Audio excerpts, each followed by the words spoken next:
வாழ்க்கை எப்பவும் ஒரு சர்ப்ரைஸான விஷயம். அது ஏஜ் ஆக ஆக சர்ப்ரைஸோட தன்மை அதிகமாகிடும். இந்த லைஃப்பில் எப்படி வாழணும்னு நம்ம ஒன்று யோசித்து வச்சுருப்போம். ஆனால் மிடில் கிளாஸில் பிறந்தவங்க எல்லாருக்குமே அந்த லைஃப் அமையாது. மற்றவங்க சஜஷன்ஸில் தான் ரன் ஆகும். படிப்பு, வேலை, வீடு கட்டுறது, கல்யாணம் பண்ணுறதுலாம். அப்போ நிஜமாக வாழ்கிறோமான்னு கேட்டால் இல்லை, நம்ம சர்வே தான் பண்ணுறோம். நம்ம கூட இருக்கிறவங்க இல்லை செட்டில் ஆகிட்டா நம்ம தனியாகிடும். இது நான் சாய் சுதன், நானும் அப்படி தான் சர்வே பண்ணுறேன். ஆனால் இப்போ தனியாகிட்டேன், யாரும் இல்லாத ஒரு ஆள் ஆகிட்டேன்.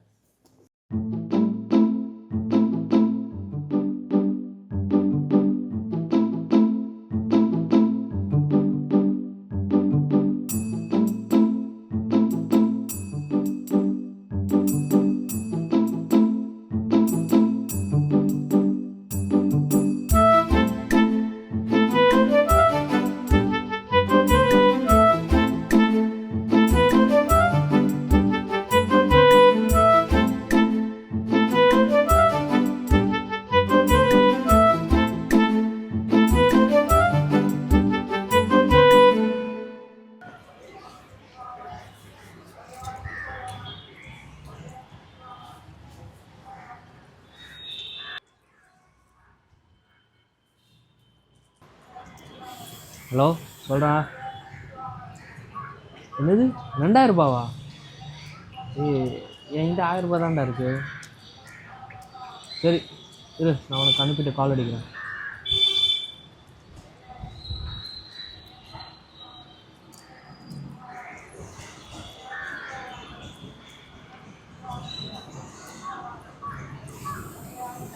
ஹலோ, நான் உனக்கு அனுப்பிட்டேன் 1000 ரூபா. ஆமாம் பாரு. அப்புறம் சரி,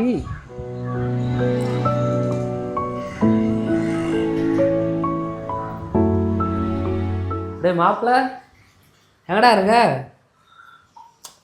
ஒன்றும் சும்மா கூப்பிட்டேன்டா. என்ன பண்ணிகிட்ருக்க? ஓ சரி. ஹலோ அண்ணே. அண்ணே என்னண்ணே பண்ணிருக்கீங்க? எங்கே? ஓ வயலில் இருக்கீங்களா?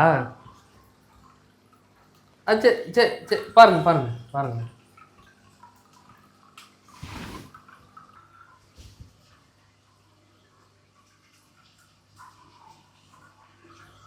ஃபோனை எடுறா.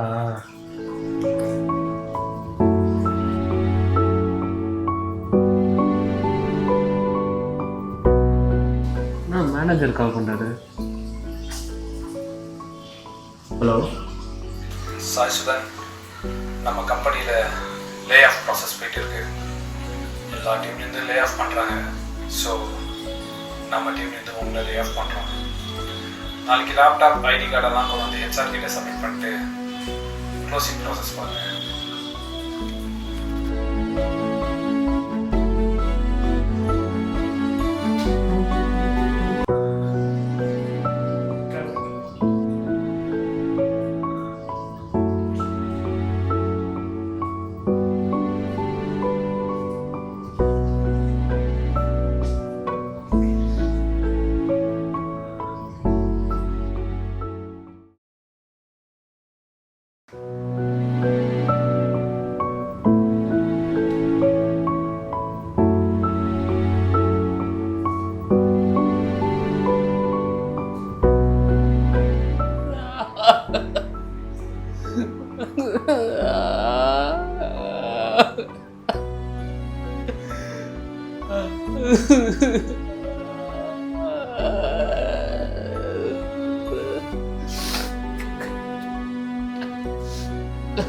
ரொம்ப வலிக்குது. உனக்கு தனியா இருக்கதான் என்ன இவ்வளோ நாள் வச்சிருந்தியா? நீ என்ன பாவம் பண்ணனே தெரியலையே.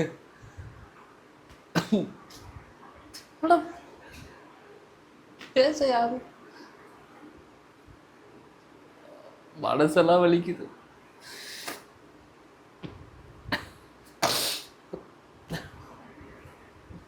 மூச்சுடவே முடிய மாட்டேங்குது. நான் இருந்து என்ன படம் மாதிரியே வருது. அடி ஆயிட்டேனே. மா சாரி.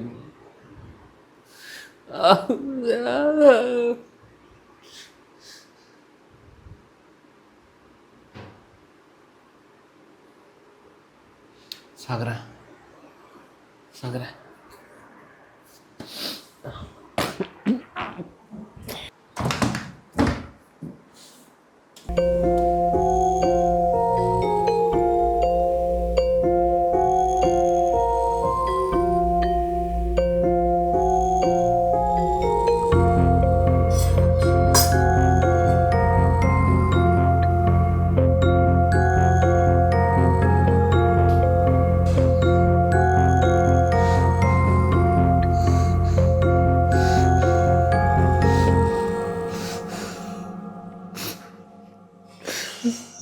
சாரிம்மா.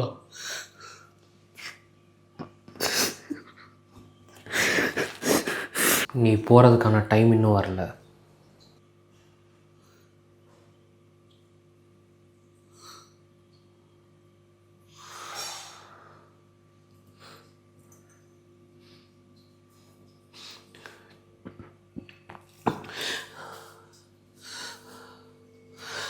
யாரு யாரு?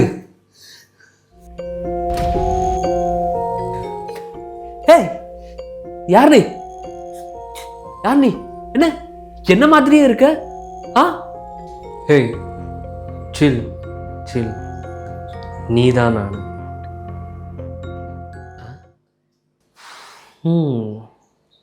எப்படி சொல்கிறது?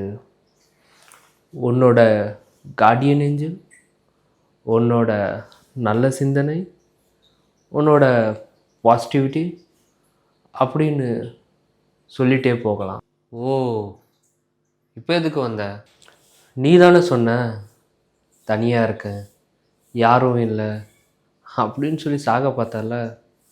அதான் சாகாத, கொடுத்தவன் எடுத்துப்பான்னு சொல்ல வந்தேன். இதை சொல்ல தான் வந்தியா? அட போடா. என்னாச்சு? என்னாச்சா? இவ்வளோ நேரம் புலம்பி டிப்ரெஷன் ஆகி தான் இந்த முடிவு எடுத்தேன். மறுபடியும் அதுவேவா? புரியுது.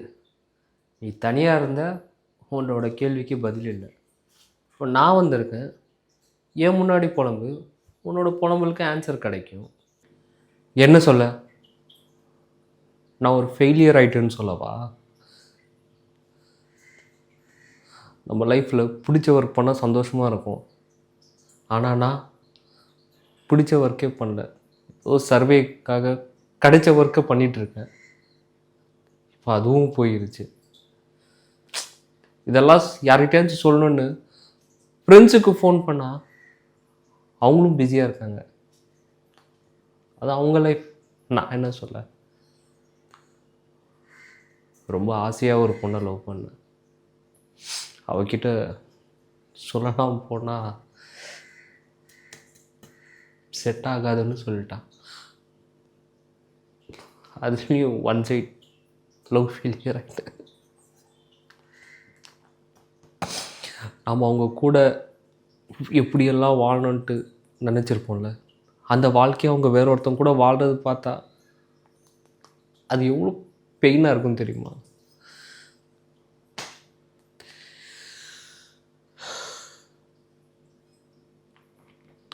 சோகத்தை ஷேர் பண்ணானா, அட எனக்கு சந்தோஷத்தை ஷேர் பண்ண கூட யாரும் இல்லையே.